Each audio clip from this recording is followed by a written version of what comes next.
The name reverberates through his sport as no other. Kinzer. The very word challenges, defies, and even embarrasses the others that would contend for his crown. His domination at almost every dirt track has been utterly complete. But today looms one of the few that has stood in the King's way. Syracuse. For the last time, Steve Kinzer faces the Moody Mile, a devilish test of skill that has both rewarded him and crushed him. A track for which even he is in awe. And today, yet another challenge awaits. Swindell. Slammin' Sammy Swindell returns to the mile. If anyone has dominated this track, it has been Swindell. In 1987, he screamed around the fabled oval in an unheard of 141 miles per hour. That astonishing record has stood for 7 years. The King and Slammin' Sammy for the last time together on the Moody Mile in the Champion Sparkplug Sprint Nationals. Next on Prime.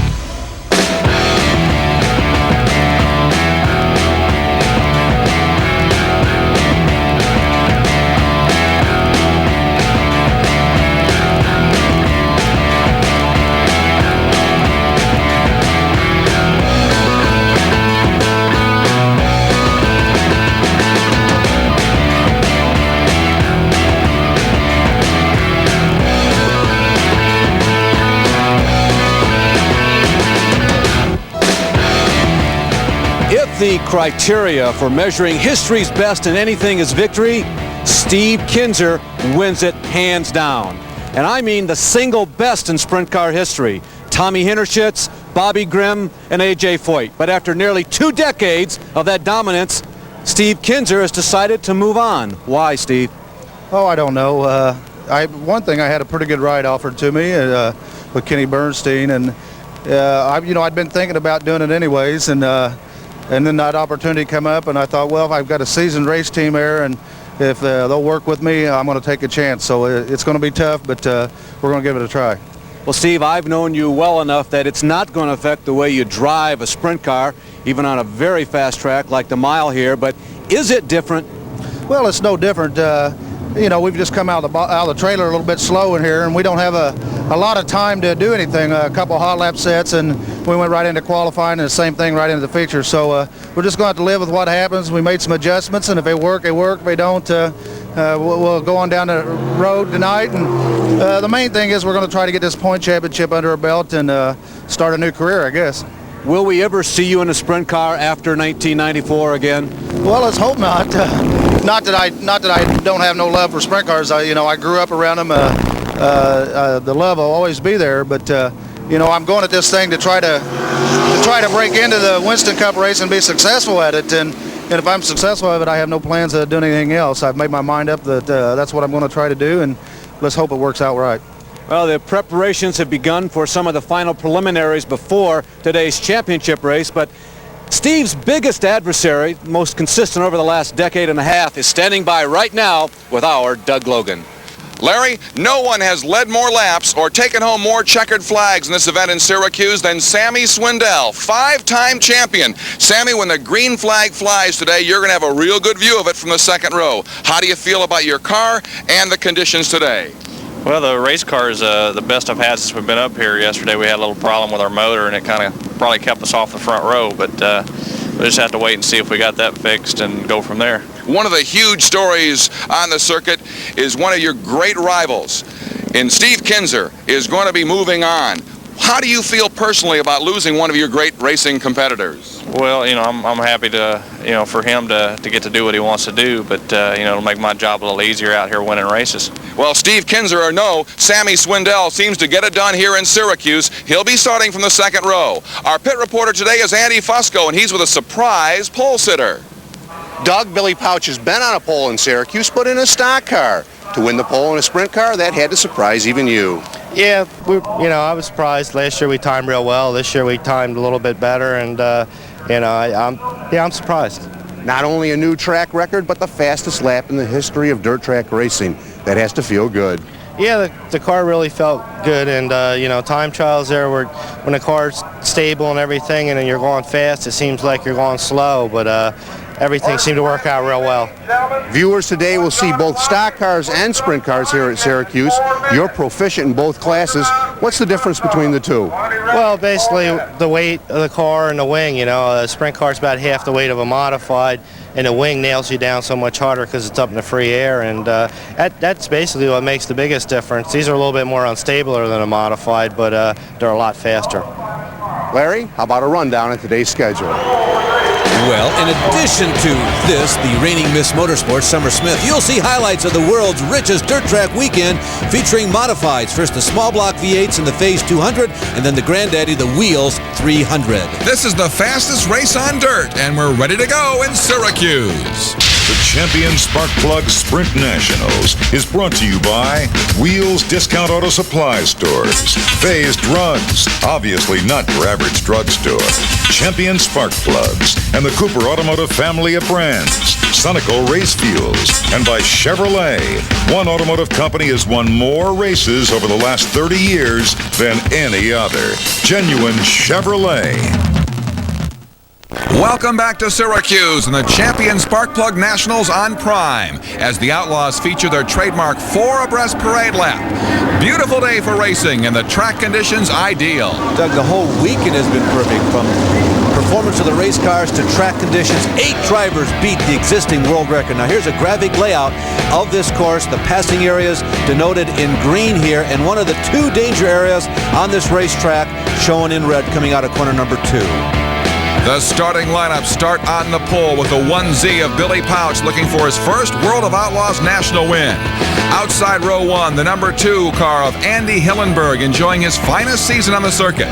Row 2, 5-time winner Sammy Swindell driving his best car at Syracuse. And then it's the wild child, the big race specialist, Jack Haudenschild. The third row starts with the heir apparent to Steve Kinzer, number 10, Dave Blaney, our defending champion. And outside row 3, the number 11 of Bloomington, Indiana's Steve Kinzer, a 4-time winner. As we look at the rest of the starting lineup, some of the highlights starting in 7th, 8th, and 9th position. The 3-car team from Marion, Indiana. This is the 2 winners team, driven by Greg Hodnett, Jeff Swindell, and Joe Gertie. Lance DeWeese, the fastest of the regular sprint car drivers from the East. He could only muster a 10th.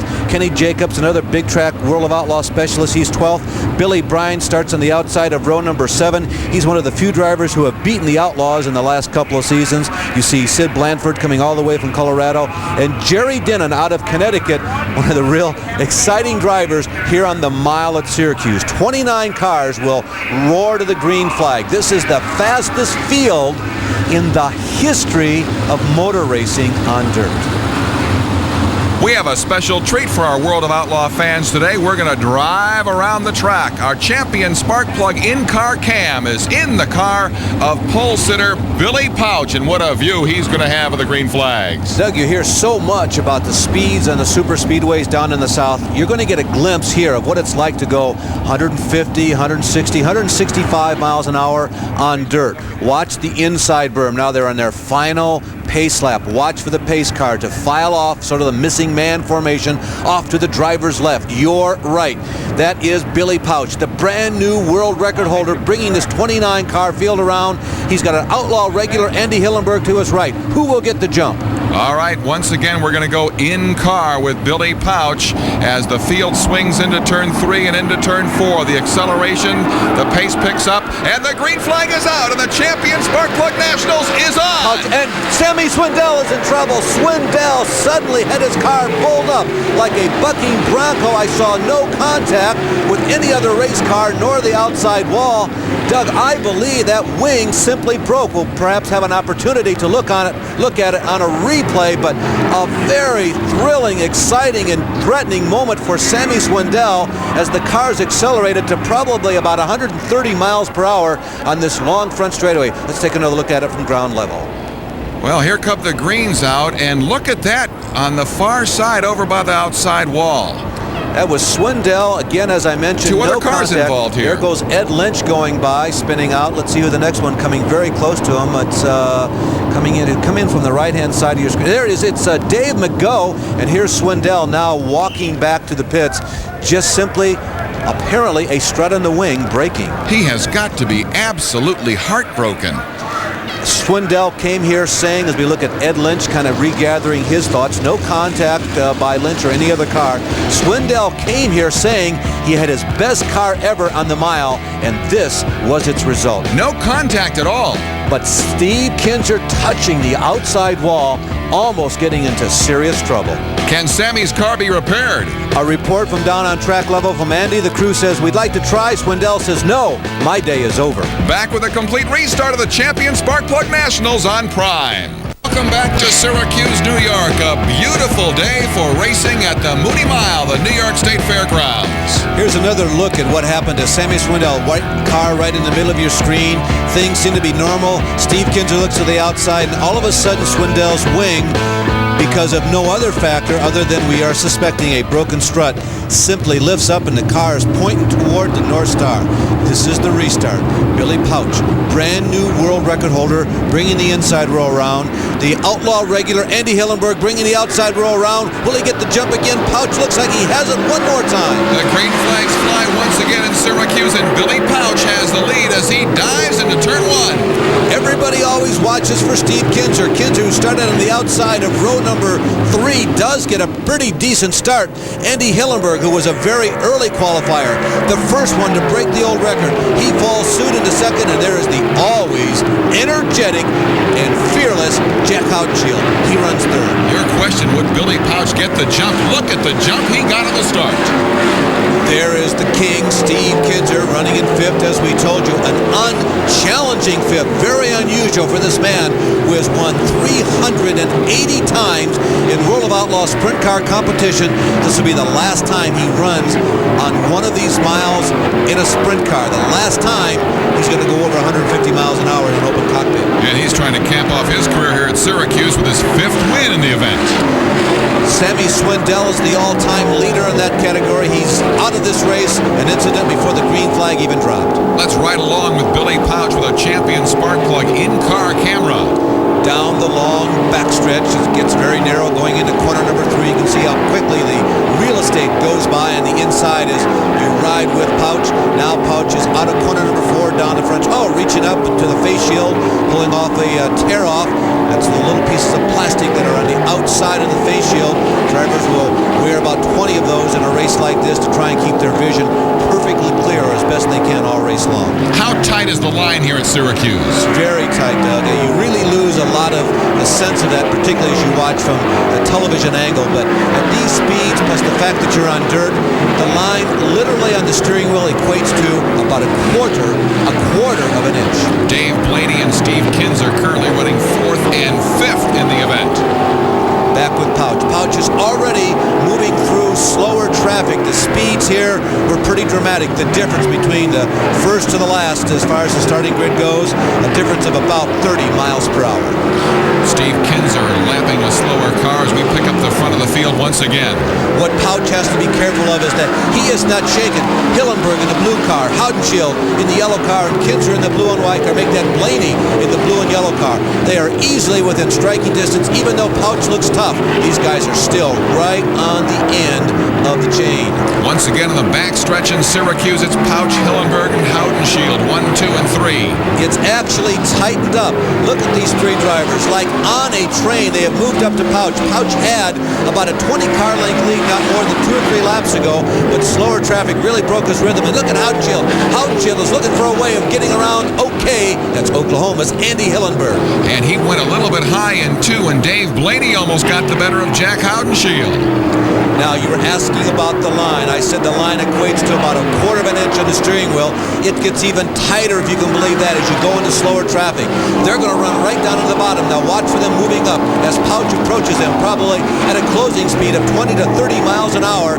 They are using the lane that Pauch really liked to be in. And there's Pauch. Pauch is sliding high. He's out of the groove. He's lost the lead. Hillenberg moves underneath. Jack Houtshield moves out, and we have a yellow flag. Very, very ironic and fortunate for Billy Pauch. Billy Billy Pouch went high in 2. Hillenberg and Haudenschild closed right in and passed Billy Pouch, but Billy, a saving grace as the yellow flag comes out. And let's pick it up right here. Levittown, Pennsylvania's Mike Hagenbottom had a flat tire, came to a stop on the outside of the racetrack. We're going to go back now and take a look at this incident. This is where Pouch lost the lead. He charges into corner number 1. Remember, speeds above 150. Apparently, he cracks the throttle just a little bit, and the world of outlaw drivers, a lot more experience in high-speed traffic driving, took advantage of that split second, and in a flash, 2nd and 3rd place were by. And my, how quickly Andy Hillenberg and Jack Haudenschild collected Billy Pouch. Let's go in car and listen to the event as it unfolds.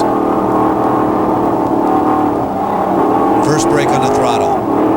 And there goes 2nd place.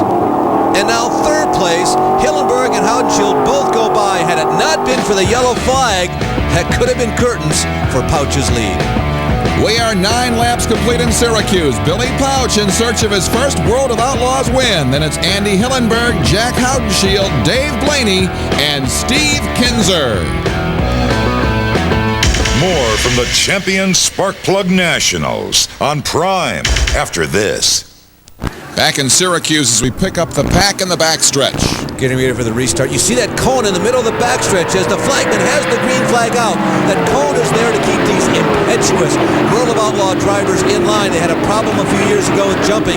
If you take the cone out on one of these restarts, it costs you a couple positions sometime later in the race. Back to green flag, and Billy Pouch has grabbed the big lead again, beating the Outlaws at their own game. Normally, that's the strongest part of their race. Boy, he punched that accelerator and he was gone. Billy Pouch leads the way, followed by Andy Hillenberg and Jack Haudenschild, the top 3. There is Jeff Swindell in the 7 TW, that black-yellow trim car. Dave Blaney, a horrible restart. Steve Kinzer first got around him, and then Jeff Swindell almost, but Blaney seems to regain the momentum. You see, that's the difference between Blaney running now in 5th and Jeff Swindell right there in 6th position. I wonder as we go back in car with Billy Pouch, he really is dominant at this point. He really is, and I think that's a big surprise. What he has to do is take care of the car and think ahead also. By taking care of the car, I mean stay out of that rough, wet part of the racetrack down on the inside, stay off the outside walls, going down the straightaways. He has a very good race car, and it's his job to sort of protect the safety of it so he's in a position to challenge for the win at the end of the race. Jack Haudenschild currently runs 3rd, the 36-year-old out of Worcester, Ohio, one of the most exciting racers in the World of Outlaw circuit. And he's been traditionally one of the most successful at the big races. Let's hear from Jack.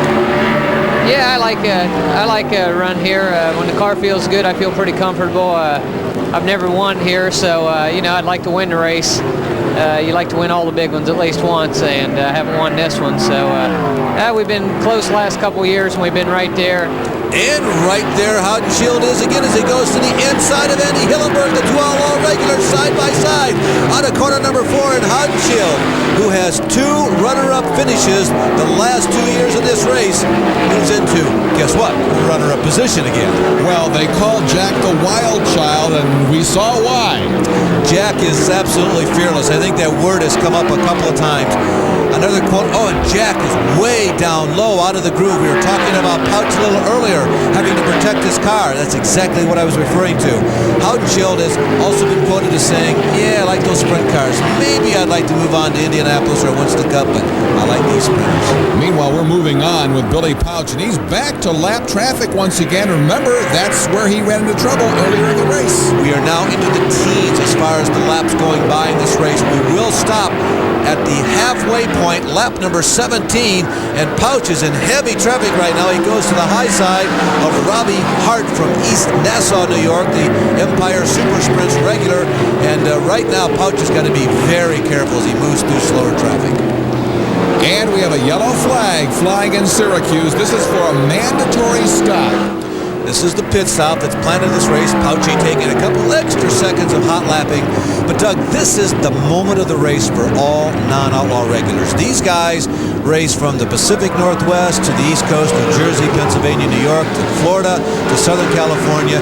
This is where the Outlaws are so good. They run dirt track races, and whenever they have a break like this in the middle of the race, they normally come out of it, and their cars are better.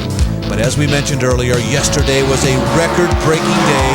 Billy Pauch set a brand new world's record on dirt.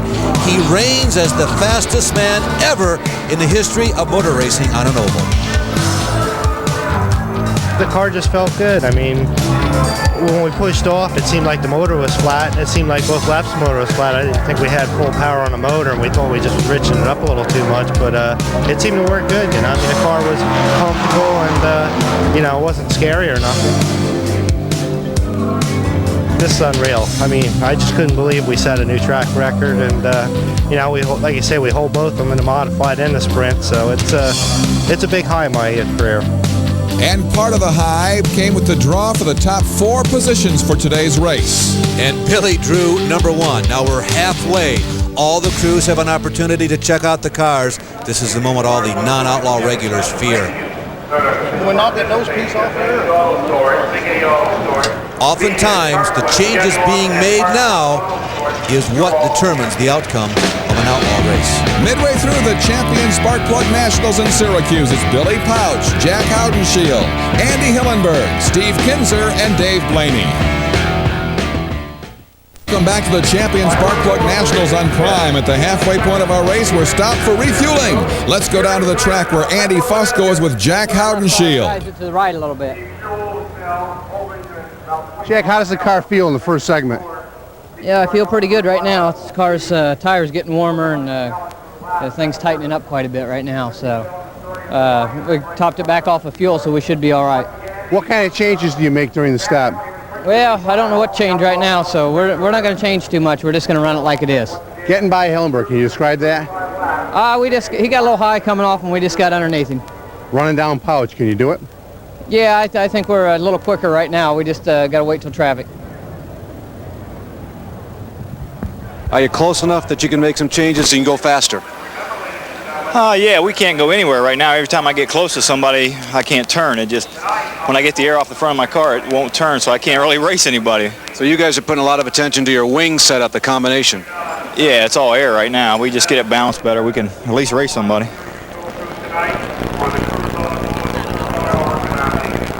Billy Pauch, how often in a sprint car race can you get a cigarette at the halfway mark? Yeah, not often. How's it feel out there? The car don't feel bad. The only problem we're having is lap traffic because the groove is so narrow. If you get pushed up, I got pushed up one time and I was all slick, you know, and it's just hard to get out of the groove, and they're holding you up pretty good. Haudenschild looks pretty fast behind you. What have you got for him? Well, I mean, I'm trying everything I got. I haven't really full-footed it yet, but I think we're getting to that point we can hold it to the floor all the way around. Are you close enough that you make a couple changes, you got a shot? I don't know. We just have to wait and see. It sort of depends on the lap cars. Now the sprints are one of 3 championships of Super Dirt Week. The other 2 involve modifieds. Each use V8 engines, but one more powerful than the other. Here's Paul Small. The largest crowd in the history of Saturday competition at Super Dirt Week was on hand to witness the Phase Drugs Philco Cobra 358 Modified Championship for small block modifieds. A record-starting field of 58 cars took the green flag in this 200-kilometer event, which paid $25,000 for the winner. Here's a look from Brett Hearn's Auto Palace in-car camera as the field takes the green flag in this 125-lap affair. The field didn't get very far before the first caution flag of the afternoon came out when Billy Wilson, coming around turn 2, pounded the outside retaining wall. Johnny Mega in the 711 got sideways, and several other drivers piled in, including Randy Glensky, who makes hard contact with the Wilson 7. All drivers were okay. A lap 26 yellow brought about pit stops. Billy Decker in the Wheels 91 and Danny Johnson in the Freightliner 6 were the first 2 cars in for their mandatory stops, hoping to outfox the competition and get better track position. The lead then went to Jimmy Horton in the Duchess Overhead Doors car number 87. Horton was pulling double duty on the weekend, running his small block car and a big block modified in the Wheels 300. Billy Decker's luck then turned sour as the Wheels driver was trying to work his way through the field. He tapped the inside berm in turn 3 and collected Tommy McGurran's 29, and they almost collected the Freightliner number 6 of Danny Johnson in the process.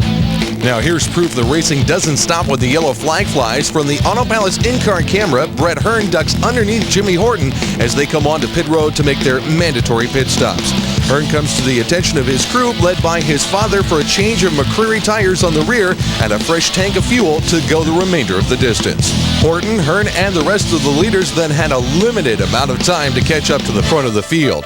Here, Hearn in the Auto Palace #1 works around Doug Hoffman, a former winner of this race with newly acquired Coors Family of Fine Beer sponsorship aboard the number 60 machine. But a few laps later, Hearn would get caught in a scary-looking incident on the front straightaway. Howie Finch made contact with Jack Johnson and slid across the racetrack right in Hearn's path. Finch then went over the inside retaining wall. Meanwhile, Danny Johnson's early pit stop strategy worked. They stretched their fuel 99 laps as Danny recorded his first major victory as part of Super Dirt Week, collecting a check from Phase Drugs for $25,000. Second spot went to Steve Botcher, followed by Doug Hoffman, Kenny Brightville, and Kenny Tremont.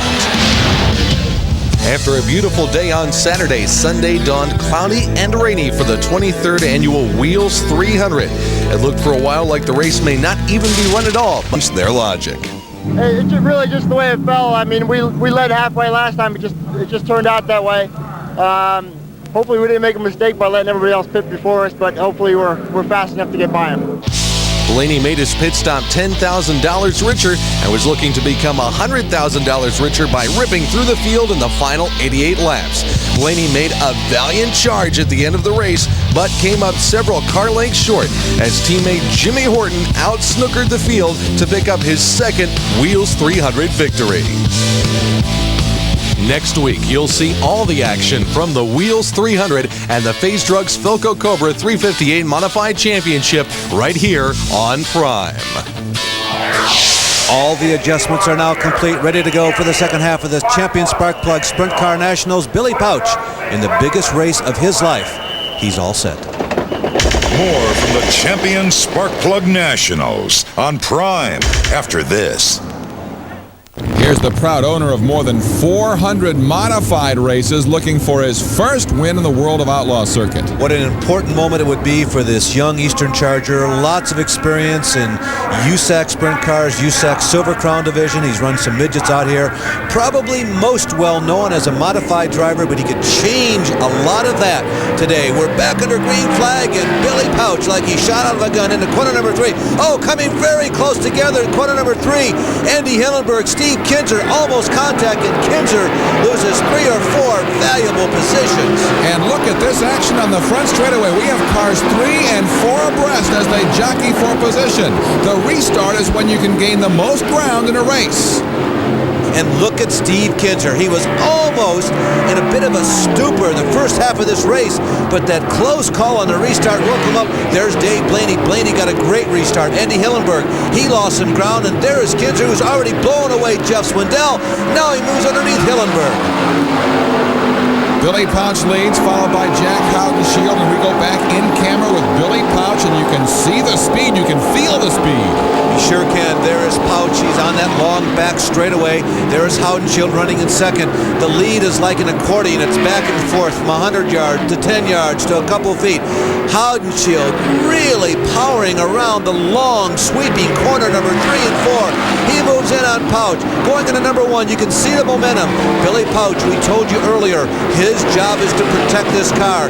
He's got a good race car, but will the Outlaw experience prevail today on the Moody Mile? Howden-Shield in one lap picked up about 15 car lengths on Pouch.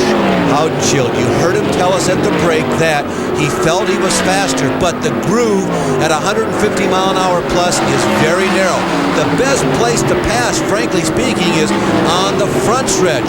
You can fit 9 cars across, but the groove may be only about 2.5 car length widths. Now let's talk aerodynamics and let's talk turbulence. How is Howden-Shield faring behind Billy Pouch? With the wings on these World of Outlaw sprint cars, it's intended to sweep across the car and come right square down on the rear tires. That creates a bit of turbulence, maybe 5 to 10 feet behind the World of Outlaw sprint cars. It's not like, oh, and Howden-Shield's in the infield. He touches the inside berm and crashes. Jack Howden-Shield with just a momentary lapse. He makes a mistake. He got too far down on the inside, and just like that, Howden-Shield's chances, the man who has finished runner-up here the past 2 seasons, he's out of the race, moving around in the cockpit. I think he is okay. So Jack Howden-Shield's race ends on lap 22. A crash in turn 2 set up by touching the inside barrier in turn 1. We used to call Syracuse the Black Cat for Jimmy Horton, one of the prominent modified drivers here in the East, but maybe that problem has transferred over to Haudenschild. He's finished second here twice, and each time something has snatched the race from him. And here's what happened this year. He gets too low. He hits that dirt curb on the bottom of number 1. It upsets the car. When the car comes back on the ground, it has absolutely no steering. When he gets out of the groove where the rubber has been laid down, he simply can't stop the car. Now, Andy Fusco is over there in corner number 2. Jack, can you describe what happened? I just hit the inside berm, went straight to the outside. Everything okay? Yeah. Well, it's good to see that Jack is okay. The wild child went for it, but he came up short. He did indeed. Ironically enough, as strong as he has been at the big outlaw races, he's only led 4 laps in his career here. Let's take one last look at what happens to Jack. He roars into corner number 1, and it's either he overcorrected or undercorrected just a tad. Hits that inside wall, then crashes hard. See his head duck down? It's because he has no way of knowing exactly what's going to happen after he collides with the outside fence. So Jack Haudenschild is done for the day, but appears to be in good shape physically, and meanwhile, Billy Pauch is right there in the familiar top spot. But the next gunslinger to take a shot at Billy, look at how close Blaney is. Blaney wants to hit this restart right on the nose. He goes up and practically touches Pauch. Pauch, there's no rearview mirrors. He can't turn around and look. Let's see how he handles this restart. It's Blaney, Kinzer, and Andy Hillenberg right behind Billy Pauch. Pauch accelerates the middle of the backstretch. Jeff Swindell to the inside. Pauch, a pretty decent start. He holds the line going through 3 and now 4, and Pauch gets away with about 5 car lengths. All right, a good start once again for Billy Pauch, Dave Blaney, and Steve Kinzer, the top 3 in Syracuse, and Kinzer's trying to put a move on Blaney. Kinzer really with a great start. Car a little loose going into the corner. Does look like Steve Kinzer's Carl Kinzer prepared machine. Perhaps not quite to the summit that the other 2 cars are. Now the question I have for you, Larry, is how fast do the tires go on these cars? It's a very interesting question on a mile racetrack. They should sustain themselves for the entire race. They had the option of making the changes at the halfway point. They should go all the way if you have not been abusing them. When you slide out, when you spin the tires, that takes away a little bit of the wear. Did you see how Billy Pauch had to jerk that wheel? He's constantly working it. Handle's not there quite as much as it once was. Oh, coming to a stop there on the inside of corner number 4. This is Albuquerque, New Mexico's Johnny Herrera. Likely that is going to bring out yet another caution flag and another breath of relief for Pauch. All right, about 2/3 of the way through our event in Syracuse, Billy Pauch holds down the number 1 spot, followed by Dave Blaney, Steve Kinzer, Andy Hillenberg, and Jeff Swindell. Can Billy the Kid hold him off? Find out next on Prime. Billy Pauch, the leader of the champion Sparkplug Nationals from the New York State Fairgrounds in Syracuse. For Pauch, today is just a terrific day so far, even if it ended. He had never led a lap until today. Officially, he's led every one today, even though he's been passed once. Whereas, on the other hand, Dave Blaney, running second right now, is ranked 4th on the all-time list of lap leaders in a sprint car race here at Syracuse. What a great win it would be for Dave Blaney, who has his 32nd birthday coming up 2 weeks from now. Restart. Kinzer dives to the inside. He feels this is his chance. Oh, Kinzer loses the line going into corner number 4. He comes back right in front of Greg Hodnett. Almost contact there. But Steve Kinzer, sensing, I think, what I suggested earlier, he does not have the race car. Thought he could out-snooker them at the start, but it cost him. He was able to collect the car, though. That was absolutely incredible. Terrific save. Enough said. Now, Jeff Swindell did get by him for 3rd place. So Jeff Swindell is up there. Hillenberg probably also slipped by, but it left a great advantage for the 2 race leaders, Billy the Kid Pauch, as we used to call him. He's up in years now. He's over the age of 21. We go inside with Billy, and Dave Blaney runs in second. Now, Pauch and Blaney have pulled away from the remainder of the field, but only about 3 car lengths separate our leaders. Blaney knows he can catch Pauch, but the question is, can he pass him? He thinks he can, Doug, because Blaney has a lot of experience in sprint cars on a track like this, but most importantly in traffic. So even though he's not found the way to get around Billy when they have an open track, he's thinking right now, when we get to traffic, if I can be perfect and stay close, I'm going to be at the advantage rather than the disadvantage in traffic. Is Pouch thinking the reverse then, and he's got trouble brewing? What he's hoping is to run laps as good as he can. Billy is probably driving harder than he has all race long, trying to build up a little bit of cushion, which he has accomplished right now.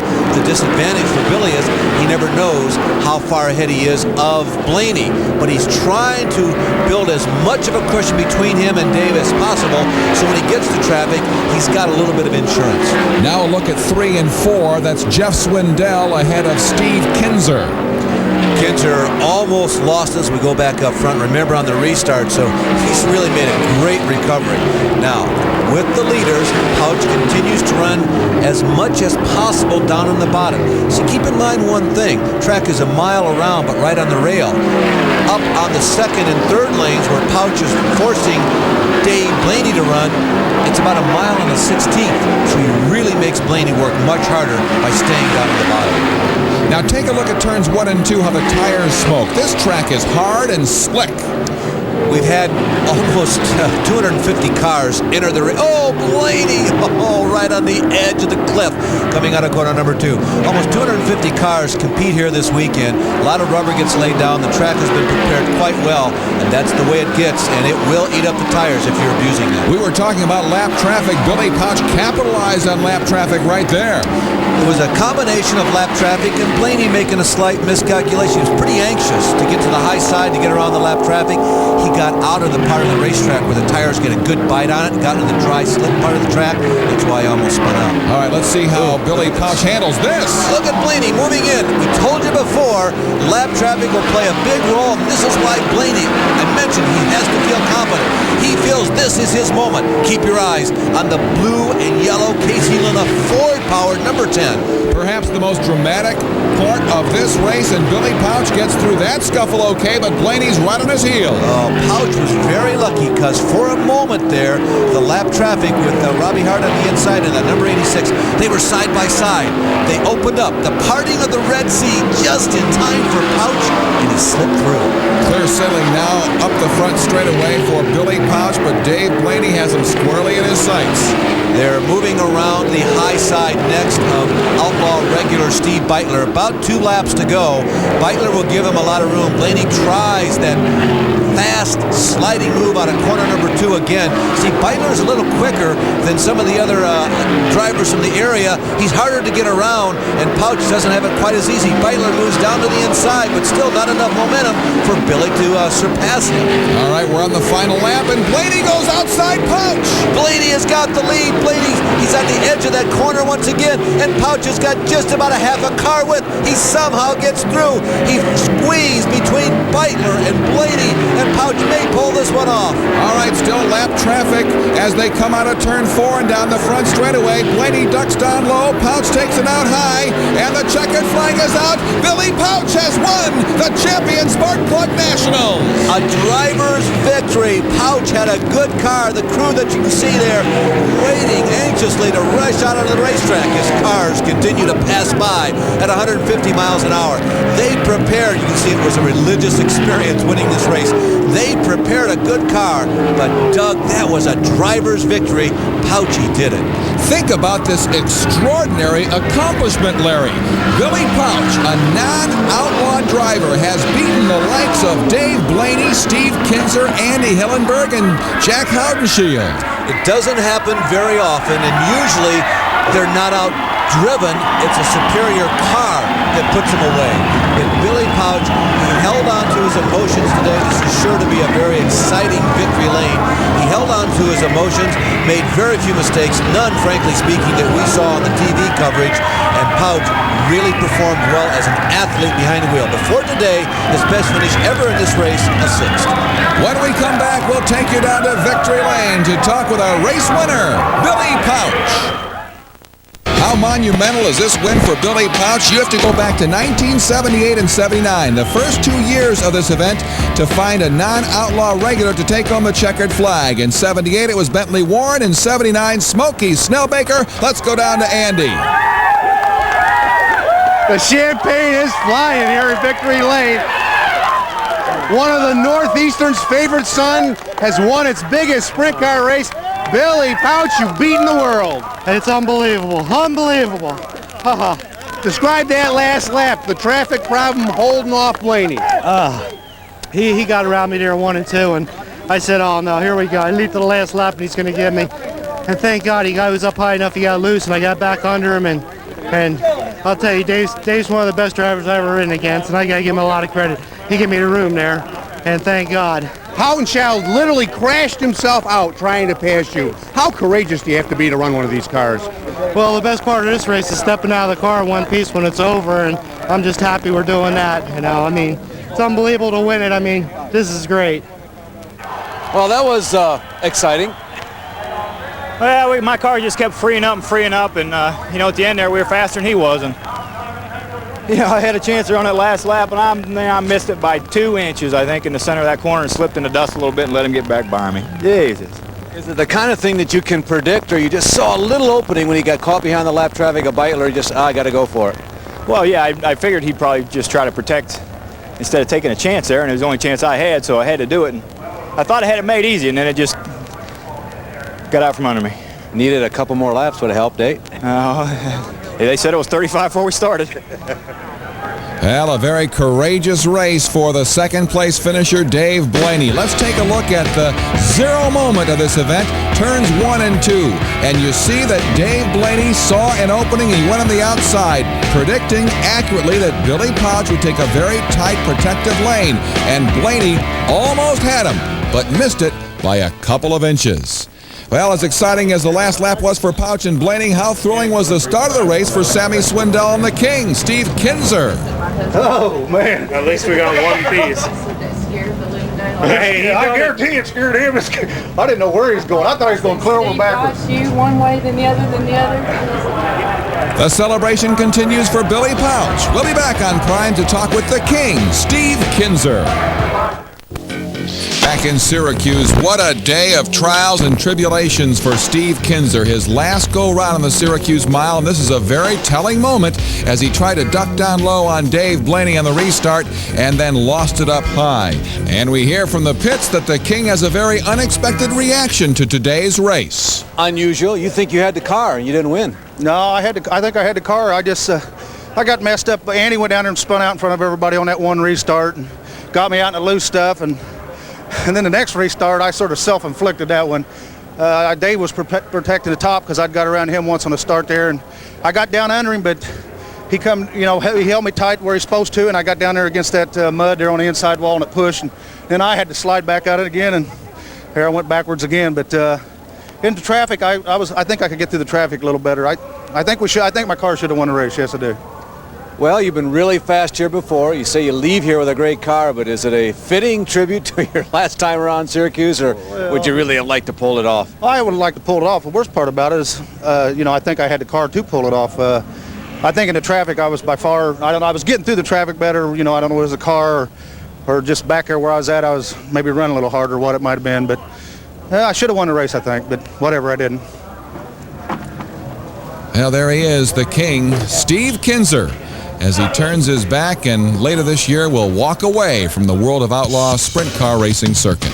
And the King did not have enough for Billy Pouch, who wins for the first time at Syracuse. Dave Blaney, a very close runner-up. The King was third. Jeff Swindell in one of the two winners' cars from Marion, Indiana, comes home in fourth. Great race for him. Andy Hillenberg was fifth. Kenny Jacobs sixth. Greg Hodnett seventh. And Lance DeWeese, the first of the Eastern regular sprint car drivers. He started in 10th and he finishes in 9th position. Ed Lynch Jr., a good Syracuse weekend, finished was 9th. And Joe Gertie was 10th. One more look at that last lap duel between Billy Pouch and Dave Blaney, as Billy Pouch has capped his biggest weekend of racing by establishing a new world speed record here at Syracuse and taking home first place money of $27,000. For Billy Pouch and his crew, jubilation. For Steve Kinzer, the king of outlaw racing, consolation. As Billy Pouch celebrates, we contemplate. Has the torch been passed? The Champion Spark Plug Sprint Nationals is brought to you by Wheels Discount Auto Supply Stores, Phase Drugs, obviously not your average drugstore, Champion Spark Plugs, and the Cooper Automotive family of brands, Sunoco Race Fuels, and by Chevrolet. One automotive company has won more races over the last 30 years than any other. Genuine Chevrolet. The Champion Spark Plug Sprint Nationals on the Chevrolet Motorsports Hour has been a production of Dirt Motorsports for Prime.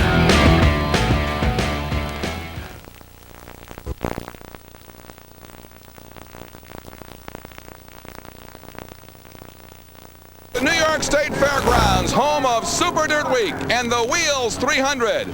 Hi everybody, I'm Doug Logan along with Larry Newber. And Larry, this is the world's richest race for dirt track modifieds. And it's an event these competitors have pointed toward all year long. Doug, it is very special. They have been racing here at the legendary Moody Mile from essentially the turn of the century. 48 competitors, the absolute best in this type of racing. Speeds approach 150 miles an hour. And it's a moment that not only makes or breaks a season for all those who compete here, but it actually affects their entire career. For every one of the competitors who races here, this is their dream.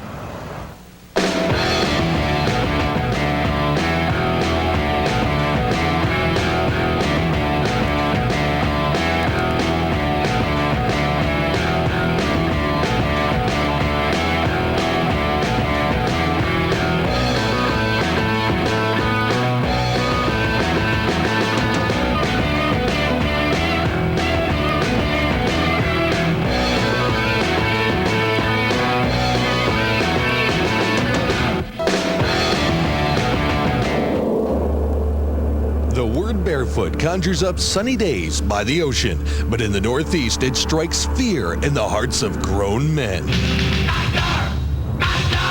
The heaviest right foot in dirt track racing. The master of going faster, Mr. Bob McCready. His McCreary tire tracks have imprinted virgin clay. 45 times, his Skinny Drugs car number 9 crossed the finish line ahead of his competitors, disappearing from the rest. He is a complicated man, many things to many different people. He scored his greatest triumph in 1986 at Syracuse when he won the Wheels 300. Since then, he has tasted many victories and has always shared his rewards with his extended family of racing fans. Moments before the start of this year's 300, I am in the pits of the Master of Going Faster. And Bob, why have you been so popular over the years? I think basically it's because you learn from your mistakes. I made some mistakes with fans early in my career that I felt bad about. And, you know, you rectify those things and you treat people the way you'd like to be treated. And I think probably that's the bottom line. It's been another vintage year for McCready, almost 50 wins. Do you need a win at Syracuse to top off this fabulous season? You need any win. It's like a fix. Any win, anywhere. Syracuse is the biggest one of the pie. Bob has a unique handicap this year, a problem with the knee, a serious injury just a couple days ago. Are you ready to go? My knee's, great. But there's Roger Horvath and Adrian Flath need our prayers, and they'd like to hear from you too. They really need some help. But my knee's fine. Well, among the other players in this year's 300, the fastest guns in the East. Here's their story. In 1969, the fabled Viceroy Super Team of A.J. Foyt and Mario Andretti dominated USAC sprint competition at Syracuse. Now, a quarter of a century later, a new dream team rises to the challenge, featuring World of Outlaws sprint car standout Dave Blaney and 1987 Wheels 300 winner Jimmy Horton. 1993 was a season that both of these drivers would rather forget. Dave Blaney dropping out of the Wheels 300 while leading. And Jimmy Horton suffering one of the most incredible crashes in Winston Cup history, flying out of the Talladega Superspeedway.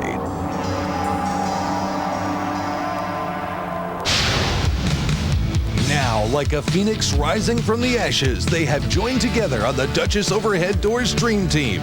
Their goal, domination of the Wheels 300. I'm standing with the most formidable team ever assembled for Super Dirt Week, Dave Blaney and Jimmy Horton. Dave, you're a sprint car driver and a sprint car champion. Why are you racing in the world's richest race for dirt modifieds? Well, my dad come up here and run for a lot of years and still does, and we used to always come up and help him, and got a chance to drive some good cars, so we just keep on trying to win it. You have a great car. You've turned some outstanding speeds. You're on the pole. Can you keep it up today?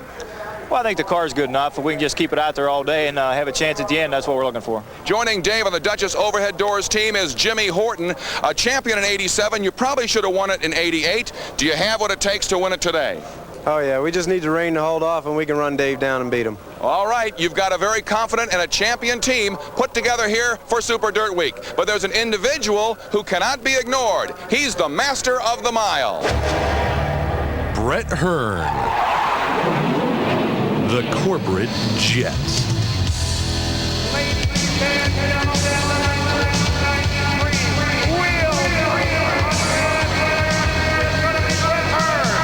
No one has dominated Northeastern dirt track modified racing in the 90s like Brett Hearn.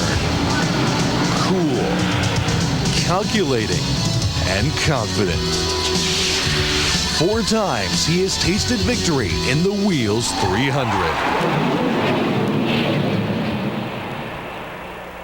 Brett Hearn is the perfect example of the philosophy that the race does not always go to the swiftest. Well, Brett, you don't have the fastest car again. You've won here before in that position. Can you do it again? Well, that wasn't the way we planned it. We wanted to come back here and have a car that dominated the field, but it wasn't to be this year. We're starting around 21st. We've got a long ways to go, but this race has been won from last. And last year we were out of it most of the race and we still won it. So, I mean, it changes a million times, and with the weather and everything else we've got to deal with today, anything can happen. A microcosm of your year, by your standards, an off year. Do you need Syracuse to save this season? Well, we've had a fairly good year, a little bit off of last year, but when you set the standards that we set last year, it's hard to match those every year, you know. And so we come back and we come back from a 38-win season, and then we'll have maybe a 24, 25-win season this year. Bad season, but we can live with it. The all-time most successful driver in this Syracuse 300-kilometer event. Well, every drama has a plot. Here's Andy Fusco. You've met the star players, the stage, a 1 mile oval in Syracuse, the audience 30,000 strong, and tonight, a plot twist.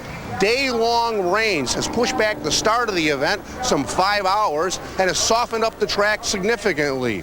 The result, drivers scrambling for the proper setup. Outside pole sitter Joe Plazik completely changed the suspension on the car, tightening up everything. He thinks the other drivers will be loose. Inside pole sitter Dave Blaney, he didn't do anything to his ride. He hopes the track will come to him in the later laps. How will the drama play out? We'll find out on Prime right after this. The Wheels 300 is brought to you by Wheels Discount Auto Supply Stores, Phase Drugs, obviously not your average drugstore, Champion Spark Plugs, and the Cooper Automotive family of brands, Sunoco Race Fields, and by Chevrolet. One automotive company has won more races over the last 30 years than any other. Genuine Chevrolet. A rain-soaked day has turned into a beautiful fall evening here in Syracuse. It's been a day-long process to get this track in condition. Here's what the track looks like. As you can see, very wide in the front stretch. The danger areas coming out of corner number 2, then narrowing down into that tunnel into corner number 3. You see the track is only 45 feet wide, and you charge in there well over 100 miles per hour. The top 6 starting positions decided during Wednesday's qualifications. And the rest of the field through a complicated formula, but the most important point is this is the race that every one of these drivers wants to make. All right, let's take a look at the starting field. On the pole, sprint car driver Dave Blaney in the Duchess Overhead Doors number 10. Outside row 1 having his most successful year ever, the number 1 of Canadian Joe Plazik. Row 2 in the Wheels number 91, the Franklin Flyer Billy Decker. Joining Decker, second place finisher in 91 and the fourth place finisher in 93, the Hurricane's Steve Payne. Row 3 starts with the man who's captured 4 track championships in 94, former winner number 9, Bob McCready. And outside row 3, a solid veteran and co-champion at Lebanon Valley. He finished 6th here last year, Dickie Larkin. A look at the rest of the field, a lot of former winners. You can see A.J. Johnson is in there. Danny Johnson, probably the most successful dirt driver ever, who has never won this race. Jeff Hetzler starts back in row number 11. Here's a man who's had success here, but never in this big race. Frank Cozy, a runner-up. Rick Mill starting back in the 14th row. The fastest qualifying rookie, Craig Jackson, another rookie. He's had a great week. There's Luke Plant. He won the non-qualifiers race yesterday, one of the final drivers to move into the starting lineup. 14 rookies in this race in all, 8 former champions, 48 cars in all. We're inside Bob McCready's PNC Coke in-car camera. Bob McCready, a man who has won this race before. He's coming off, as we told you earlier, his most successful year ever. He says he doesn't need to win Syracuse to top it off. But you know what, Doug? I think he kind of does. Larry, it's rained all day. Let's talk track conditions. Is the track in prime shape, and how confident will these drivers be to put the pedal to the metal once the green flag flies? Confidence? I don't think none at all. We have a real unknown factor in this racetrack. The track is much wetter than it's been all weekend long. We've put a lot of effort into getting this track into racing conditions, but the drivers have not been on this speedway this week when it's anything like this. It's been a pretty great weather week as far as Syracuse goes. This is a very anxious moment for all these drivers. And we have a chance to take a look at our in-car cameras. This is Dougie Hoffman's, the champion spark plug Cooper Automotive family of brands in-car cam, as we're getting set to go racing here in Syracuse. Hoffman, one of many drivers who has come close to winning the big show here at Syracuse, but didn't pull it off. Had he stayed on the track 2 years ago when the rains hit, he would have won, but he didn't, and young Toby Tobias Jr. took the checkered flag. All eyes on the front row, Dave Blaney and Joe Plosick. Dave Blaney out of Cortland, Ohio.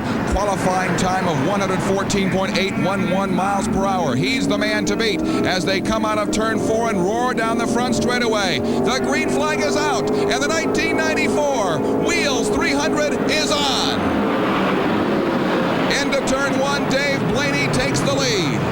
And they are literally now doing what they've been doing figuratively all week, and that is chasing Dave Blaney as we look out over the Wheels in-car camera shot from Billy Decker. You can see the sun setting in the background, nice pink sky. Well, that's what's happening, Mr. Blaney. He, too, is disappearing in the sunset. And on the rise, you can see barefoot Bob McCready closing in on Billy Decker.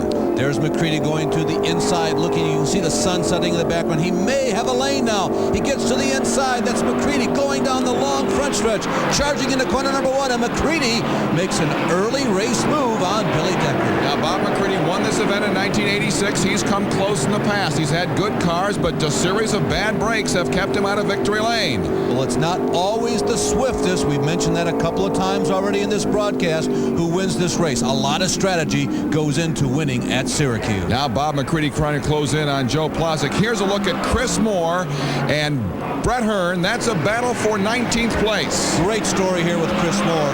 He had a theft and a fire this year that was set apparently by the perpetrator. Totally wiped out his race team, but the entire racing community has gotten behind this guy after the tragedy in Canada at Midsummer, kept him on the racetrack, and here he is in the big show and running inside the top 20. Incredible. Less than 6 months after that catastrophe, here he is racing wheel to wheel with Brett Hearn. Now back to the front of the pack, and look at Dave Blaney. Oh, remarkable. Blaney already into lap traffic. Now here is Bobby Hearn, brother of Brett Hearn, but crew chief of Dave Blaney. And Bobby, you can see an anxious look on his face. He's saying to his race driver, look, you've got the best car, you're in heavy traffic, just be careful. Bobby has modified the Olsen chassis that Blaney is driving specifically for Syracuse. Now, Blaney is recognized among all of his peers as a great traffic driver. He spends the year going back and forth across this country running the powerful World of Outlaw sprint cars. Here's Canadian Joe Plosick. This is the battle for second place. Joe Plosick and Bob McCready trying to close in as they're back on the front straightaway out of turn 4. Plazek was very fast again in 1994. He sat on smoke coming from Plazek's car. Early on in this race, this could be a telling moment for the Canadian driver who sat on the pole last year and had one of the fastest cars this year, too. Just a terrible hard luck break, and it's been a tough week for Joe Plazek. Despite starting second in this field, he has gone through 4 motors this week, with this one being number 4. Doug, qualifying is actually over a 2-day period, and Joe had the fastest overall time, and his backup car was the 19th fastest overall. So this guy knows how to go fast at Syracuse, but it's come apart for him early on here in 1994. The yellow flag is out in Syracuse as Joe Plazek heads to the pits. Plazek, who is ranked 12th on the list of all-time lap leaders, looks like his day may be over. We're early at Syracuse. Dave Blaney leads, then it's Bob McCready, Billy Decker, Steve Payne, and Richard Tobias. More from the Wheels 300 on Prime after this. Riding with barefoot Bob McCready. McCready slips out a little bit. That's lap traffic moving underneath him. Oh, there goes Billy Decker. That's a pass for position. Bob McCready, who worked so hard early on in this race, loses out to Billy Decker. That's a change inside the top 5. Billy Decker now in second place. He finished 7th in 1989. His sponsor, of course, is the major sponsor for this race, so he would like nothing better than to take home the checkered flags. Bit of irony about Billy Decker, with whom you're riding. As great as this man is, as well as he has done in DIRT competition, in his career he's led only 1 lap at Syracuse. In car once again with Doug Hoffman. He's up from 9th place. Talking about leading laps, here's the man on the all-time list of lap leaders, ranked 6th. That's the highest ranking among the non-winners here at Syracuse, Doug Hoffman. Another man who would dearly love to win here at Syracuse. He's been so successful on the dirt circuit.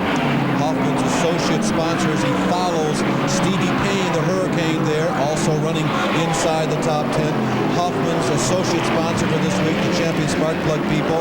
He also has experienced the return of an old name to the sides of that race car in late 1994. The Coors Brewing Company out of Colorado has returned to Doug Hoffman's race car. This is for 4th place, and Doug Hoffman has just taken Steve Payne. Doug Hoffman, a man that many people think will win this race someday. A lot of people think Danny Johnson's going to win. A lot of people think Joe Plazek's going to win. Stevie Payne, but certainly Doug Hoffman is on that list of people that those who follow this type of racing say will win Syracuse some season. Larry, good race brewing back in the pack. The number 1, the black and yellow, the 10th place car, Jack Johnson. Number 87 is Jimmy Horton. He's the teammate to our leader, Dave Blaney. And the number 6 car of Danny Johnson, currently running in 12th position. This trio has been moving pretty much in tandem here the last few laps, trying to pick their way through the field. Again, Jack is 10th. Jimmy Horton there is in the green, white, and yellow, number 87. And Doug, I think that Horton is the fastest of this trio. This is the teammate, again, to our race leader. Danny Johnson trying to get Horton on the front straightaway, didn't have the horses. Now we're on the back stretch, and look, here's Jimmy Horton getting by Jack Johnson. Jimmy Horton moves into the top 10 for the first time. Now, he began the race in 10th position, slipped back a little bit, but finally he begins to make his move. Remember, Horton feels as though he has one of his best chances at winning this race. He obviously has made the decision, I gotta go now. Now Jimmy Horton tries to set his sights on Billy Pouch, who's directly ahead of him. Pouch is the all-time track record holder here in not only the modifieds, but also the sprint cars. Pouch has had a consistent week. He feels as though he also has a winning car, but I'll bet none in this group is as confident as Horton. Horton thinks this could be his year again. Back up to the front of the pack, and we have Billy Decker and Bob McCready. Still way in front is Dave Blaney. Blaney is completely out of the picture. Here's McCready. Remember, McCready lost out on a restart a few moments ago. Early in this race, he passed Decker at speed. He wants that position back. McCready does not want Blaney to get too far away. But Larry, look how far away Dave Blaney is. 1, 2, 3, 4, 5, 6, 7 lap cars between Blaney and the second place driver, Billy Decker. And Doug, that is part of the strategy of this race, manipulation of lap traffic. Now, we understand from the pits and Andy, there is a possible explanation as to why McCready was passed at the last restart. only about a quarter of the way through the Wheels 300, and right now it's a story of 3 no's. Billy Decker radioed his crew. He said, no problem, I'm just riding. Bob McCready, he has no brakes, and Dave Blaney, he has no peer. We'll be back to Syracuse on Prime right after this. Super Dirt Week is a week-long event, all kinds of activities. 6 days ago, we were out on the golf course with some of the legends of dirt track racing. Down the middle. Yeah, Brett Hearn right down the middle. Here's Dr. J, Danny Johnson. Look at that form. Now Brett Hearn on the green. Let's see his touch. Yeah, just as I suspected. He handles the putter just like he handles the wheel of his race car. Well, fortunately, all those guys are a little better at this than they were at stuff on the green. After all, this is Brown Dirt Track Racing. You're watching Dave Blaney. Here's the man who has dominated the race now for 2 years in a row. This car was massaged by Bobby Hearn, ironically, the brother of Brett Hearn. Let's hear from Bobby. The ability with which he pulls away from the field, is that surprising to you guys? So far, we're pretty dominant. The track's going to be a lot different when you got to pass from the back. It's a lot easier when you're out in front. You can just run your own race. I think once you get up to lap traffic, it's going to be a lot harder. Does he only know one way to go, fast forward? Does he only know how to go fast? I try to slow him down, but I think he only knows one pace, and that's it. Interesting point, Larry. The question I have, Blaney brings a sprint car mentality behind the wheel of a modified. Does he drive this car too hard? I think most racing drivers will tell you no, that these cars are made to go fast, and if you get off of that rhythm, it puts you at a disadvantage. Oh, a yellow flag is out. That is young Jimmy Chester, who's had one of his best years of his brief career. A real rising star on the dirt circuit. He runs at the newly sanctioned Bridgeport Speedway. He's a young and aggressive driver with a handful of feature wins already. Watch for Jimmy Chester. Larry, Dave Blaney, and all the leaders now headed for the pits. Yeah, this is the first of 2 planned pit stops, but they all have to begin thinking ahead now because the next stop has got to come somewhere between laps 100 and 115. They all hope to be able to go at least 80 laps on the last load of fuel. Now with the yellow flag out, we have an opportunity to tell you over 133,000 fans have flooded through the turnstiles over the last 6 days. Yesterday's big race was the Phase 200 for 358 small block modifieds. Paul Small has our report. Saturday's weather dawned bright and sunny for the running of the Phase Drugs 358 Modified Championship presented by Philco Cobra for these smaller engined cousins to the big block dirt modifieds. The event distance was extended from last year's contest. The 1994 edition went 125 laps or 200 kilometers around the 1 mile oval at the New York State Fairgrounds in Syracuse. A record starting field of 48 cars took the green flag, gunning for the top prize of $25,000. Here's a look from the back of former winner Brett Hearn's Auto Palace 1 as he's chased by another former winner of this race, Kenny Tremont, in the red and white number 115. The second lap of this championship event found the first major crash of the day. Billy Wilson pounded the second turn wall in his number 7 car. Johnny Maka's 711 got sideways. Several other drivers were collected, including Randy Glenski, who made hard contact with Wilson, but all drivers emerged okay. Danny Johnson took the opportunity on a lap 30 yellow to make his pit stop, gambling that his Freightliner Trucks and Newberg car number 6 would get improved track position by pitting early, and it would give him a better shot at getting to the front later in the race.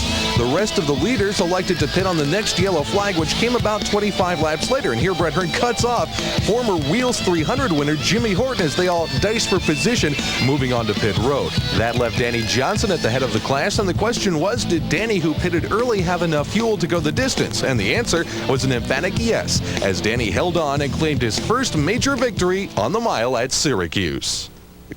Yeah, the team left it up to me. I made a right decision. You know, sometimes you're a hero, sometimes you're a zero, but it came out the right way for us today, and I got to thank all the guys working on the car builder, the engine builder, and all the guys that are involved with the team and the crew, because, boy, I tell you, it was a good race, and I got to thank the car owner for giving me a good car, and I can't believe we made the distance.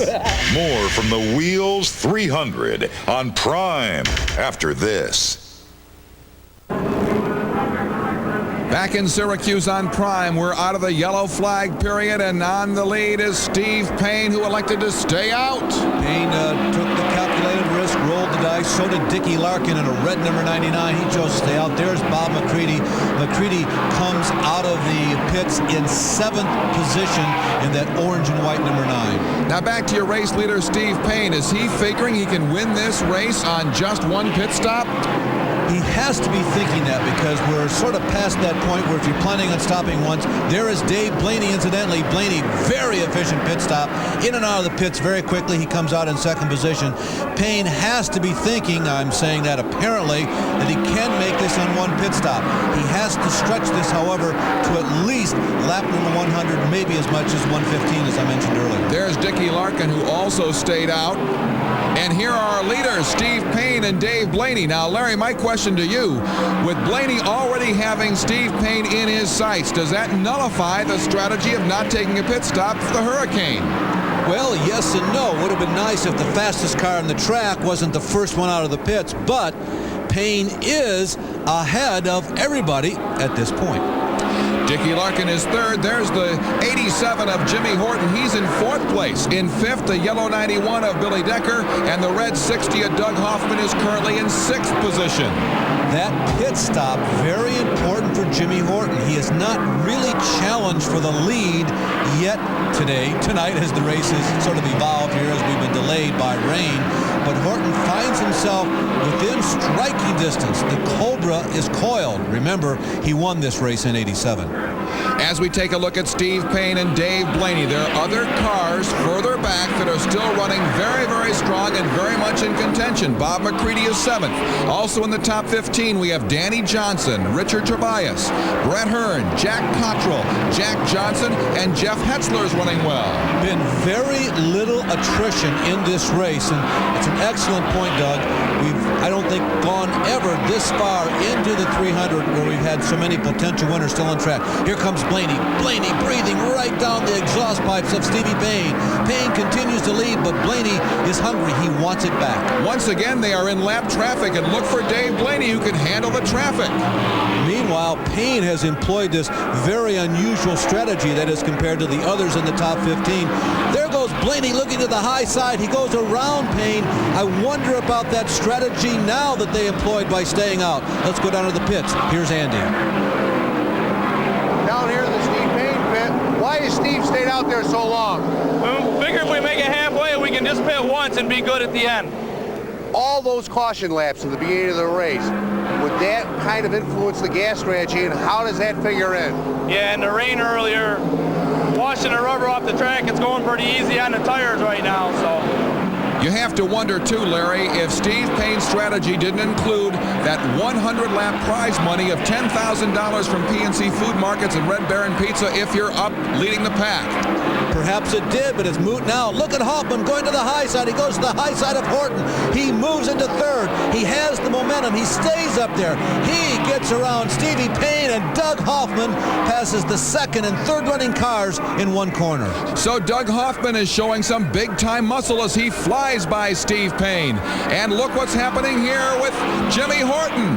Jimmy Horton has just flown by Steve Payne. Steve Payne obviously in some difficulty. Now it's Horton and Hoffman. Horton and Hoffman for 2nd and 3rd place. Hoffman, meanwhile, has caged himself behind Chris Moore. He doesn't have the lane that he needs to have, although he holds back Horton at least for one more corner. Jimmy Horton in the number 87 gets a nose underneath Doug Hoffman in the red number 60, but he can't take him as they start to head down the backstretch. And look at Steve Payne. Steve Payne is falling off the pace as Hoffman and Horton start to pull away. They're pulling away because they don't want Blaney to disappear. They now run 2nd and 3rd. Here is Payne now on the cinder track in 3 laps from 1st to apparently out of the race. And we have a yellow on the race course. It's for Luke Plott with a flat left rear tire. This comes on lap 98. And Larry, how about this for race strategy? If Dave Blaney decides to stay out on the racetrack here, he's 2 laps away from winning $10,000. Here's the man who has to make that decision, Bobby Hearn. Here is Charlie DeAngelis, the crew manager for the teammate Jimmy Horton. If Blaney stays out, he wins $10,000, but loses valuable positions on the track. Is it worth the gamble? Welcome back to the Wheels 300 on Prime. We're in Syracuse, New York at the New York State Fairgrounds, and we are currently under yellow, coming up on lap 100.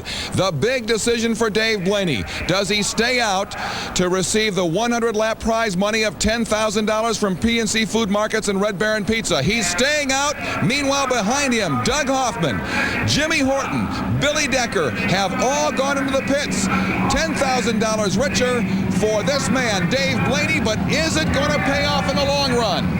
Doug, I'm skeptical. You look at the history of this race, a lot of people have used this strategy. Bob McCready, as we go into the pit area of Jimmy Horton, the teammate to our race leader, Dave Blaney. There is Danny Johnson. He comes in. All the other top runners are pitting. A lot of people, Bob McCready, Joe Plazik, Frank Cozy, have stayed out to win this $10,000 bonus. They've lost the race. Plus, another factor in this race, we have more competitive cars on the lead lap than we've had in quite some time.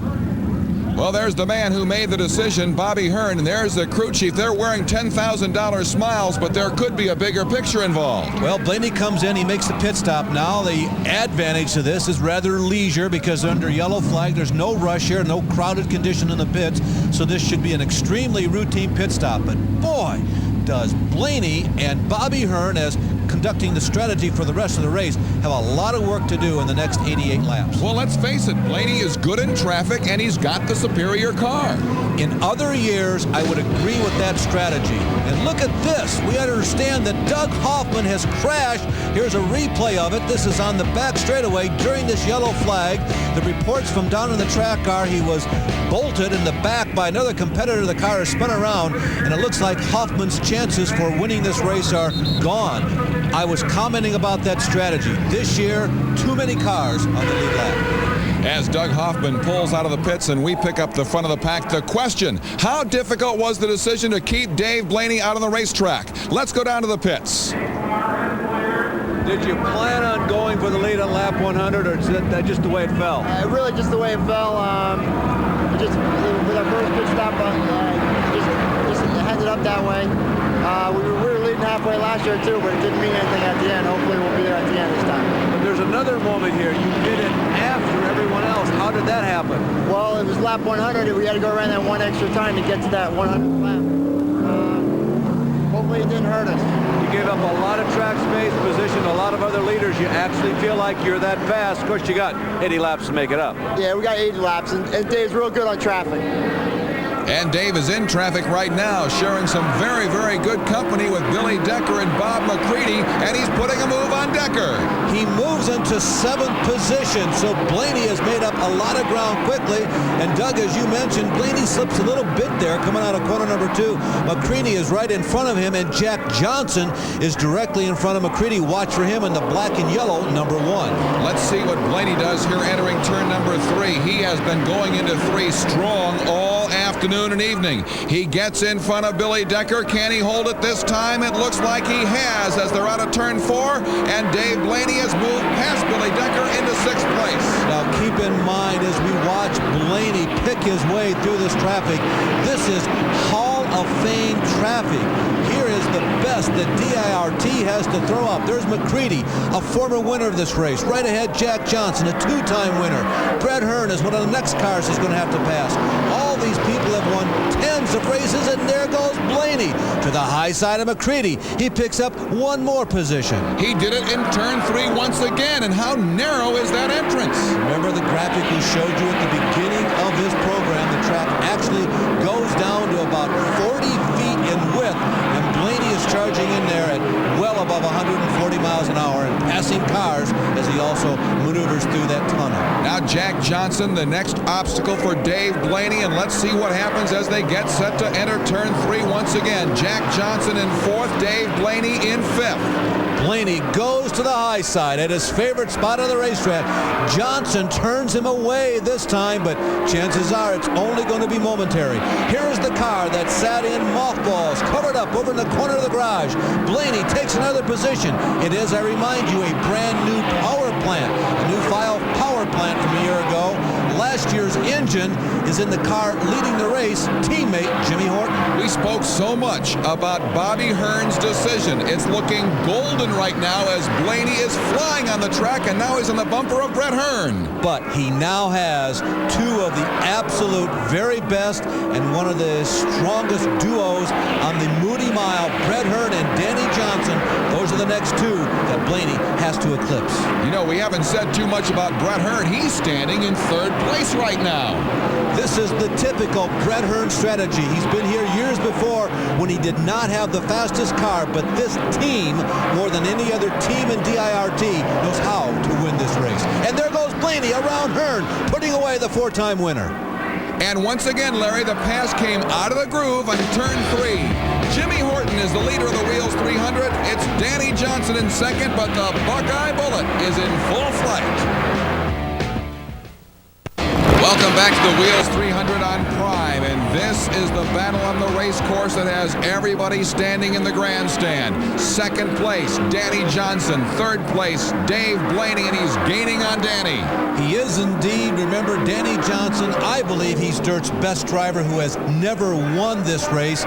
Johnson is a bulldog. He's certain to be tough to get around. You saw a very quick shot of McCready. McCready still very competitive in this race. Should something happen up front, he's in a position to strike. But it's taken Blaney longer to catch Dr. J than it has anybody else. And now that he's got him, what's he going to do next? You know, Danny Johnson perhaps brings the broadest shoulders on the racetrack. It's one thing to catch him, so difficult to pass him, and that's Blaney's charge right now. Andy is with Bobby Hearn. Can your man make up the ground? Right now, I think we need a caution to close things up. Jimmy's really running a good race. He's really pulling away. Hopefully we'll be able to get up there. Wow, what an attitude difference. You could tell that he's not as confident now as he was when they made that decision to stay out and win the $10,000 prize. The biggest hurdle I don't think they expected to find on the way to the front was that number 6 Freightliner machine of Danny Johnson, one of the most stubborn racers in dirt racing. I got to think, though, if Dave Blaney wasn't a stock car driver, he could be a world-class hurdler the way he's flown by so many of these competitors today. Boy, this building has been too tall to leap over, though. Here is Blaney, a guy who's used to running against the likes of Steve Kinzer and Sammy Swindell and once upon a time Doug Wolfgang, but he has his hands completely full with the doctor, Danny Johnson. Turn 3 into turn 4. A little nudge there from Dave Blaney. Danny Johnson holds him off on the front straightaway. Now I'm beginning to wonder about the Jimmy Horton strategy. Charlie DeAngelis got him in and out of the pits, deposited him in the lead at lap 100. But what about the fuel situation? I guess if it stays green, the question's going to be gas. How close is it going to be? Very close. How do you figure fuel mileage during the week, and how close do you think you're going to calculate it to hit it on the head? Well, you really can't figure fuel mileage during the week. You have to, it has to be race day. You got temperature, barometric pressure, and track conditions.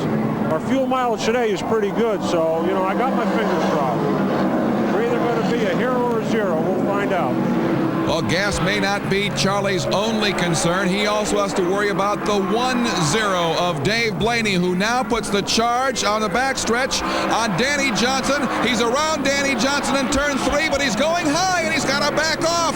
Danny Johnson holds off Dave Blaney once again. Blaney's favorite place, that's exactly where Steve Kinzer in a sprint car race yesterday lost valuable time on the track, too. Now look at Danny Johnson. He's around Jamie Mills in turn number 1, and we have a car out of control.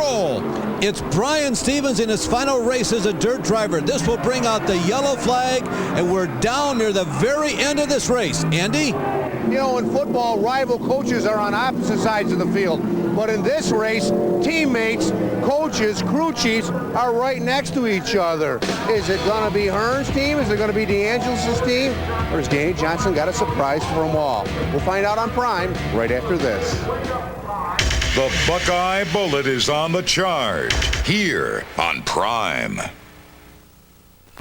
It's fingernail biting time in Syracuse. The leader is Jimmy Horton, and look at the lap traffic between he and second place Danny Johnson. Danny right there in the number 6 lap cars between those two. And right behind Dr. J is Dave Blaney. Remember, for the last 30 miles or so, there's Danny in the white number 6. Blaney's been trying to get around him. He goes to the high side of Danny. He gets the jump. Can't get him out high, now goes down low. Out of the groove, Danny Johnson. Dave Blaney is by Danny Johnson. Barefoot Bob McCready is trying to get Danny now. What an incredible turn of events in Syracuse. Meanwhile, leader Horton's position is not as stable as it was a couple of laps ago. When Jimmy Horton came to the Manson Overhead Doors team just a month and a half ago, did you think it would lead to something like this, Charlie DeAngelis? Well, Jimmy's a good driver, you know, and we had success earlier in the year, and I thought we'd have some success, but nothing like this. But this race is not over yet. I'd like to thank Dan Masson for giving me this opportunity to work with this team. Well, Jimmy Horton's able to go all the way with fuel. This race is indeed over. It's kind of an agony and ecstasy here because the other Manson car, Bobby Hearn's car, the hard question is, was going for $10,000 on lap 100 worth finishing second? Right now it's not. We're running out of time. Hopefully get one more last yellow here and we'll try to make up for it. We are inside 10 laps to go. There's Dave Blaney as he tries to pull up on Jimmy Horton, but he's looking at about a 6-second differential. Battling for 5th spot, Billy Decker and Brett Hearn. Brett Hearn, the all-time leading lap winner here at Syracuse, who's right now trying to work his way into the top 5. Hearn moves to the inside of Decker. What a great pass by Brett Hearn in turns 3 and 4. You know, you can't give enough credit to these guys. They've been there all day. It's been a long day. We waited out a rain shower. We waited 3 to 4 hours before the start of this race. A 300-kilometer race on a 1-mile racetrack is a long enough day, and they're still slugging it out in the center ring. Back to Jimmy Horton and Dave Blaney, and Blaney is gaining on Jimmy Horton. Blaney, relentless, keeps moving in. Look at all the lap traffic. You saw just a quick glimpse of the difference between first and second place. Just filled. Look at the back straightaway, filled with lap traffic. How well can Jimmy Horton handle this traffic? Boy, it's going to be the big part of this race. That's for certain. It will be how well he handles the traffic, whether or not he can hold on and win this race, because Blaney is definitely faster and moving in. But Blaney just went high in turn 4. Jimmy Horton has lengthened his lead. Horton has lengthened his lead on Dave Blaney, and we have a spin in turn 1. Craig Jackson out of the groove. This will bring out the yellow flag, and what a big break for Dave Blaney. There's Charlie. Oh, Charlie DeAngelis throwing his fist down in anger because a situation like this always breaks the rhythm and favors the challenger, in this case, Dave Blaney. Larry, let's take a look at the replay, and look how close Craig Jackson with the spinning car came to taking out our leader, Jimmy Horton, and Dave Blaney right there. If Jackson's nose had come down toward the inside, Dave Blaney's race would be over. As it is, now we're just a green-white checker situation from the end of this race, and Blaney still has one last gasp. We go back to green. 2 cars separating Jimmy Horton and Dave Blaney as the green flag flies once again. 2 laps to go in Syracuse. Boy, Horton was ready to stand on it as the green flag comes out. He gets a great jump. Blaney goes to the high side. He cannot get around lap traffic. And with less than 2 laps to go, the very thing that Dave Blaney has been eating up all day long, lap traffic, now could be costing him the race. Blaney still has a very good race car. He goes to the high side of both Rick Mill and Jamie Mills, going into his favorite place. Turn 3 now. Only track space between him and race leader Jimmy Horton. A look at Charlie DeAngelis. White flag is out. 1 lap to go. Can Jimmy Horton hold off Dave Blaney? Here's the charge. Jimmy Horton in first place out of turn 2. Let's take a look at the differential. Horton and Blaney. There is Blaney right now in your picture. Could this be a $10,000 deficit? Jimmy Horton, turn 3, looking strong, in the groove. Now to turn 4, half a straightaway away. Out of turn 4, it's Jimmy Horton. The checkered flag is out, and Jimmy Horton has won the Wheels 300. There's jubilation in the pits of the Dream Team. They finished 1 and 2 in the biggest race of the year. We'll be right back. Back at the Wheels 300 on Prime, and you're looking at a 2-time winner now, the Wheels 300, Jimmy Horton. Andy Fusco's in victory lane. Jimmy Horton, stay right there for a second. One question. Is this sweeter than 1987? Oh, yeah. You know, it's so sweet when you can win them. You know, just keep winning. You know, it's just so happy. You had to beat your teammate. He went in 1 lap later than you did for fuel. That was the difference in the race. Yeah, 10-4. You know, that's where the crew comes in. You know, the crew told me, you know, we got to beat him in the pits, and that's what we did. You know, he had a little bit quicker car. You know, maybe he's a better driver, you know, one of the two. But, you know, we brought it home first. Jimmy Horton from a crumbled pile of metal over the wall at Talladega to victory lane at Syracuse. And as Jimmy Horton celebrates his second win here at the Moody Mile. Dave Lane, for the second year in a row, you're the star of the show, but you're not in victory lane. Yeah, that gets a little old, I tell you. We run awful good. We just didn't quite get there. The car was strong all night long.